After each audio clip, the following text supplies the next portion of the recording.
Breaking news చూస్తున్నారు. విశాఖలో దారుణం జరిగింది. అయితే ఈ ఘటన ఆలస్యంగా వెలుగులోకి వచ్చింది. ఈ దారుణం లా స్టూడెంట్ పై లవర్ ఫ్రెండ్స్ సామూహిక అత్యాచారానికి పాల్పడిన ఘటనకు సంబంధించిన బ్రేకింగ్ న్యూస్ చూస్తున్నారు. భీమిలి ఎన్బీపీ కాలేజీలో లా చదువుతోంది బాధితురాలు. అదే కాలేజీకి చెందిన వంశీ అనే స్టూడెంట్తో ప్రేమలో ఉంది సదరు యువతి. లవర్తో ఏకాంతంగా ఉన్న టైంలో ఆనంద్ అనే ఫ్రెండ్కు వీడియో కాల్ చేశాడు వంశీ.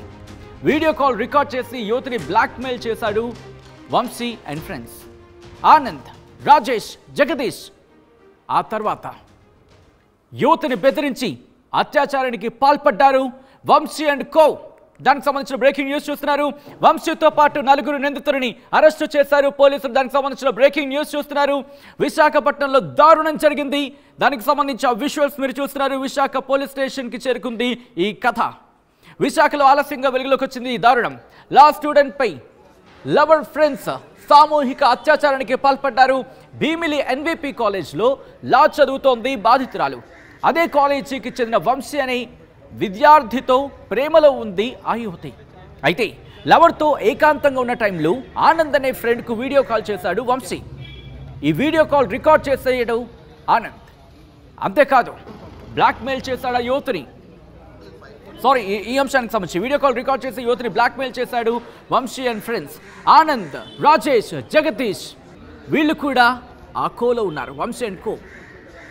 అయితే ఆ తర్వాత యువతిని బెదిరించి అత్యాచారానికి పాల్పడ్డారు వంశీ అండ్ కో. వంశీతో పాటు 4 నిందితులని అరెస్ట్ చేశారు పోలీసులు. అదుపులోకి తీసుకొని విచారిస్తున్నారు. ఈ ఘటన ఒక్కసారిగా విశాఖలో షాకింగ్గా మారింది. విశాఖను ఒక్కసారిగా కలవరపాటుకు గురి చేస్తుంది. ఈ అంశానికి సంబంధించిన అప్డేట్స్ మా ప్రతినిధి శివరామకృష్ణ అందిస్తారు. శివరామకృష్ణ, ఈ కేసు ఇన్వెస్టిగేషన్ ఎంతవరకు వచ్చింది? టీవీ, నేను శివరామకృష్ణ. విశాఖలో సామూహిక అత్యాచారం ఆలస్యంగా వెలుగు చూస్తుంది. లా కాలేజ్ స్టూడెంట్స్ అయిన 4 విద్యార్థులు నిజంగా సమాజానికి లా చదువుతూ సమాజానికి మేలు చేయాల్సిన లా స్టూడెంట్సే అత్యాచారానికి పాల్పడడం అనేది చాలా ఆశ్చర్యానికి గురి చేస్తుంది. అయితే తోటి విద్యార్థిని ఒక మహిళని వంశీ అనే విద్యార్థి ప్రేమించి మోసం చేసి తనతో అవసరాలన్నీ తీర్చుకొని తోటి స్నేహితులు కూడా పిలిచి దగ్గరుండి అత్యాచారం అయితే చేయించిన ఘటన అయితే ఆలస్యంగా వెలుగు చూసింది. అయితే దీనికి సంబంధించి ఈ మహిళ అయితే ఎవరైతే ఉన్నారో ఆ మహిళ అత్యాచారం అయిన తర్వాత సూసైడ్ అటెంప్ట్ అయితే చేసుకుంది. సూసైడ్ అటెంప్ట్ చేసుకుని ఆ తల్లిదండ్రులకు తెలియడంతో ఈ విషయం అయితే బయటకు వచ్చింది. నిజంగా వివరాల్లోకి వెళ్తే ఈ వంశీ అనే విద్యార్థి, భీమిలికి చెందిన వంశీ అనే విద్యార్థి, వీళ్ళంతా కలిపి ఎన్వీపీ లా కాలేజ్, విశాఖ మధురవాడ ఎండాడ వద్ద ఉన్న ఎన్వీపీ లా కాలేజ్లో లా చదువుతున్నారు. అయితే వంశీ ఆ మహిళను అయితే ప్రేమించడం అయితే జరిగింది. మహిళ ప్రేమించి గత 3 నెలలుగా మహిళతో తిరగడం, మహిళతో శారీరక సంబంధాలు అయితే ఉన్నాయి. అయితే ఆ సమయంలో అయితే ఈ వంశీ అనే విద్యార్థి తోటి విద్యార్థులు, తన స్నేహితులైన రాజేష్, మిగతా 3కి ఫోన్ చేసి వీడియో కాల్ అయితే చేసి చెప్పడంతో వాళ్ళు 3 అయితే వీళ్ళు ఎక్కడైతే ఉన్నారో వాళ్ళు అక్కడికి వచ్చి ఆ మహిళను అయితే ఇబ్బంది పెట్టి బలాత్కారం చేసి మొత్తానికి 3 కూడా ఆ మహిళను అయితే అత్యాచారానికి పాల్పడ్డారు.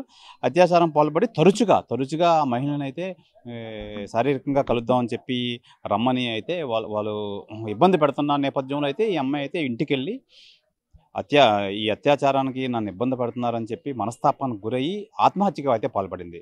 అయితే ఈ ఆత్మహత్య చేసుకునే క్రమంలో ఆ మహిళ ఎవరైతే ఉన్నారో వాళ్ళ తల్లిదండ్రులు అయితే ఆపి మొత్తానికి ఈ విషయాలన్నీ అడిగితే ఈ విషయం, అసలు విషయం అయితే బయటపడింది. ఇమీడియట్గా ఆ మహిళ, ఆ తల్లిదండ్రులు వీళ్ళంతా 2 టౌన్ పోలీసులను అయితే ఆశ్రయించారు. అయితే 2 టౌన్ పోలీసులను ఆశ్రయించి పోలీసులు హుటాహుటిన చేరుకొని అమ్మాయి వద్దకు వచ్చి మొత్తం వివరాలు అయితే తెలుసుకున్నారు. వివరాలు తెలుసుకొని మొత్తం అంతా ఎవరైతే ఈ 4 పురుషులు ఉన్నారో ఈ 4 విద్యార్థుల్ని మొత్తం రిమాండ్ చేసి ఇంట్రాగేషన్ అయితే చేస్తున్నారు. అరెస్ట్ చేసి ఇంట్రాగేషన్ అయితే చేస్తున్నారు.